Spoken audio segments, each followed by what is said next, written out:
Hello. അപ്പോൾ ഇന്നത്തെ video എന്ന് പറയുന്നത് ഒരു സ്റ്റഡി വ്ലോഗാണ് കേട്ടോ.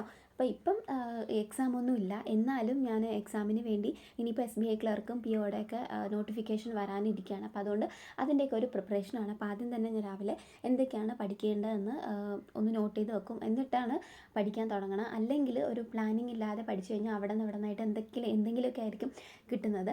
അപ്പം എല്ലാ ദിവസവും ഞാൻ സെയിം പാറ്റേൺ അല്ല ഫോളോ ചെയ്യുന്നത്. ചില ദിവസങ്ങളിൽ അങ്ങനെ അധികമൊന്നും പഠിക്കാറൊന്നുമില്ല. പിന്നെ ഇപ്പോൾ എക്സാമൊന്നും ഇല്ലാത്തതുകൊണ്ട് അതിൻ്റേതായ ഒരു നല്ലൊരു മടിയുണ്ട് എനിക്ക്.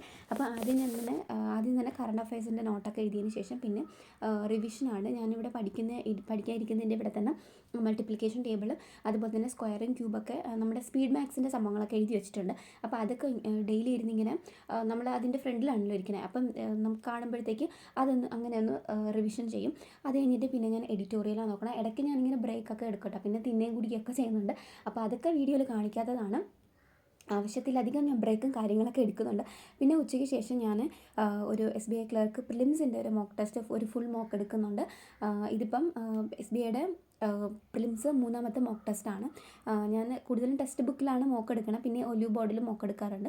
അപ്പം മോക്ക് കഴിഞ്ഞിട്ട് ഇതാണ് എൻ്റെ സ്കോർ. നല്ല മാർക്ക് കുറവാണ്. കുറേ നാൾ മെയിൻസിൻ്റെ ഇതൊക്കെ നോക്കിക്കൊണ്ടിരുന്നതുകൊണ്ട് ഈ പ്രിലിംസിൻ്റെ സ്പീഡൊക്കെ അങ്ങ് പോയി. പിന്നെ ഇതിൻ്റെ ഒരു റീസണിങ് സെക്ഷൻ കുറച്ച് പാടായിട്ടുണ്ടായിരുന്നു. പിന്നെ ഇംഗ്ലീഷ് എനിക്ക് പൊതുവേ ഒരു കണക്കിനെ അറ്റൻഡ് ചെയ്യുള്ളൂ. അത് കഴിഞ്ഞിട്ട് പിന്നെ റീസണിങ് എപ്പോഴും നന്നായിട്ട് അറ്റൻഡ് ചെയ്യുന്നതാണ്. പക്ഷേ ഈ ഒരു സെക്ഷനിൽ എനിക്ക് നല്ല ടഫായിരുന്നു റീസണിങ്. അപ്പോൾ ആ ഒരു മോക്ക് ടെസ്റ്റ് കഴിഞ്ഞ് പിന്നെ അതിൻ്റെ അനാലിസിസ് ഒക്കെ ചെയ്തിട്ട് പിന്നെ ഇനി ഞാൻ ലാസ്റ്റ് ഇതിപ്പം ഏകദേശം വൈകിട്ടൊക്കെ ആയിട്ടോ ഈ ഒരു സമയം. വൈകിട്ടെന്ന് പറഞ്ഞാൽ രാത്രി ആവാറായിട്ടുണ്ട്. അപ്പോൾ ഇതിൻ്റെ ഇടയിൽ കുറേ ഞാൻ ബ്രേക്കും കാര്യങ്ങളൊക്കെ എടുക്കുന്നുണ്ട്. പിന്നെ ഇത് കഴിഞ്ഞിട്ട് ഞാൻ രാത്രി മെയിൻസിൻ്റെ ഒരു ക്വാണ്ടിലൊരു DIയും കൂടെ ഒന്ന് ജസ്റ്റ് നോക്കിയിട്ട് കിടക്കാമെന്ന് വിചാരിച്ചു. അപ്പം അത് രാത്രിയാണ് ചെയ്യണത്. ഇതിപ്പോൾ രാത്രിയായി. ഇപ്പോൾ ഈ ഒരു സമയത്ത് ഞാൻ SBI ക്ലർക്ക് മെയിൻസിന് വേണ്ടിയിട്ട് ഒരു മെയിൻസിൻ്റെ ഒരു DI ആണ് ജസ്റ്റ് ചെയ്ത് നോക്കുന്നത്. അപ്പോൾ ഇത്രയേ ഉള്ളൂ. അപ്പോൾ ഇനിയിപ്പോൾ ഉടൻ തന്നെ SBIയുടെ നോട്ടിഫിക്കേഷൻ വരാൻ ചാൻസ് ഉണ്ട്.